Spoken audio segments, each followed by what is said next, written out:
Hi there. I wanted to speak to you today about some of the reasons why I think you should be a digital nomad. I've already done a scope about being a digital nomad. So, firstly, to explain my own situation, me and my wife are in Las Palmas, Gran Canaria, and our first trip as digital nomads. And we've both travelled quite a lot, but this is the first time we're trying the digital nomad lifestyle. Before that, we were living in London, UK, and we both have backgrounds in the charity sector, or at least part of our working backgrounds is in the charity sector. And now we've decided that we'd like to sort of take our life on the road for a bit. We don't know how long for.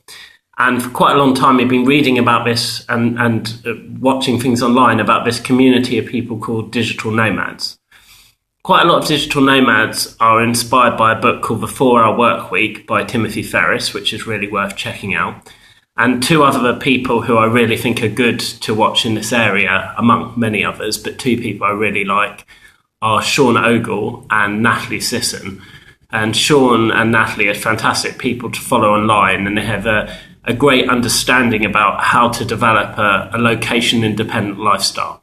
So note that some people call this being a digital nomad, some people call it location independent, people call it all sorts of things. But what it basically means is the ability to essentially run a business anywhere that has an internet connection. Having an internet connection is fantastically important because you need to be able to get online to make your business work. But basically, that's what a digital nomad is. It's somebody who could be in any country. I mean, essentially, you could be in Antarctica as long as the internet connection was good enough. And you can still run your business, you can still make a living, you can still make connections, and you can still do all the things you would otherwise do. Of course, you need to think about things like time zones. So when you're talking to clients, or you need to consider when your audience is going to be getting up and when they're probably going to be going to bed. But actually, when you're a digital nomad, you have the possibility of hopefully working some hours which suit you a little bit more. So today I just want to talk to you about why you should be a digital nomad, or why it's something you should consider. The first reason is one that I've just hinted at, which is about choosing your own hours and having more independence that way. So a digital nomad lifestyle should mean that you're not working in 9 to 5, or if you are working in 9 to 5, you're probably not commuting into the office. You're probably working from home, from a co-working facility, maybe from a cafe. I mean, people laugh about digital nomads working from the beach, but digital nomads say, you're unlikely to get an internet connection on the beach. The sand will probably get in your laptop. You probably won't be able to see your screen because of the sun glare. So actually, physically working on the beach on your laptop is unlikely to happen, or happen for any decent amount of time. But your commute probably isn't going to be very much, which means that you can spend more time working productively. And also, I know, especially coming from London, that a lot of people find commuting quite a stressful thing. Not only does it take a lot of time out of your day, but by the time you get to work, you're stressed. And when you leave work and you just want to decompress, by the time you get home, you're probably stressed as well because you've been squashed like sardines or in someone else's armpit on public transport.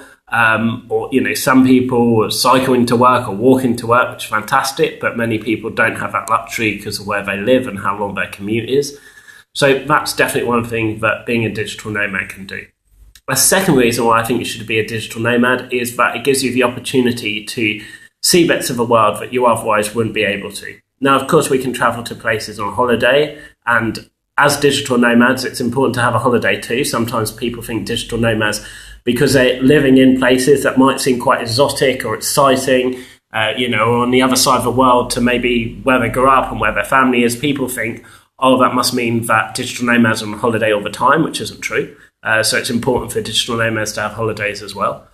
But actually, the great thing about being a digital nomad, or the great thing about actually working in another country full stop, is that you get to understand a little bit more about what the country's like, how it operates, what its culture is. So the exciting things happening there. You get different foods, you get different sounds when you're in the street. I'm not sure if you can hear the sound outside of the street in Las Palmas.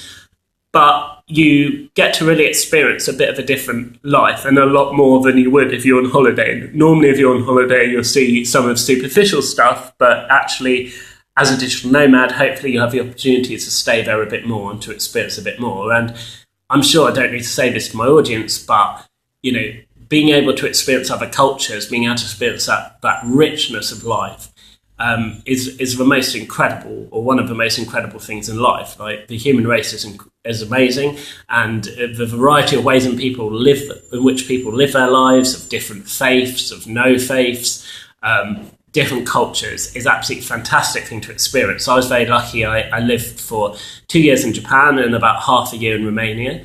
And the things that I learned in those countries and the lovely experiences I had will stay with me for the rest of my life. So that's another big reason to be a digital nomad. A third reason to be a digital nomad, and this isn't the case in our particular cases, but I think it is the case of quite a lot of people who embrace a digital nomad lifestyle, is that people want to escape their jobs. So maybe they want to escape a 9 to 5, or maybe they don't like their boss, or maybe they just don't like the lifestyle of working in an office cubicle, and that they want to have a bit more freedom. That's a fantastic reason to be a digital nomad if you are able to take whatever work you do on the road. Because, work is such an important part of people's lives, both in terms of their self-respect and self-esteem, but also just in terms of the amount of time that people spend with other people at work.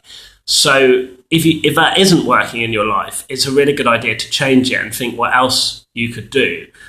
Because ultimately you'll just be a happier person. You'll be more fulfilled professionally. You'll probably make more of a difference to your life, the life of your family and your loved ones and your close friends, but also to the world in general. So, if you feel stuck, if you feel that you're not really achieving the things that you want to, and you're just not enjoying it, it's sometimes really good to have a change. Even if you generally enjoy your job and you just want a bit of a change, you could be a digital nomad for a while and then you could go back to your job. But in any case, it's a fantastic life experience and something that you can really gain a lot from. So those are some of the reasons why I think that you should be a digital nomad. But I'm sure you can think of many other reasons yourself. Please check out some of the amazing resources online. And also, if you want to follow more about the adventures that me and my wife are having, go to our website, A Nomad Couple, that's A Nomad Couple, and find out a bit more about our adventures, what we've been up to, and how we became nomads in the first place. Okay, thank you very much for listening.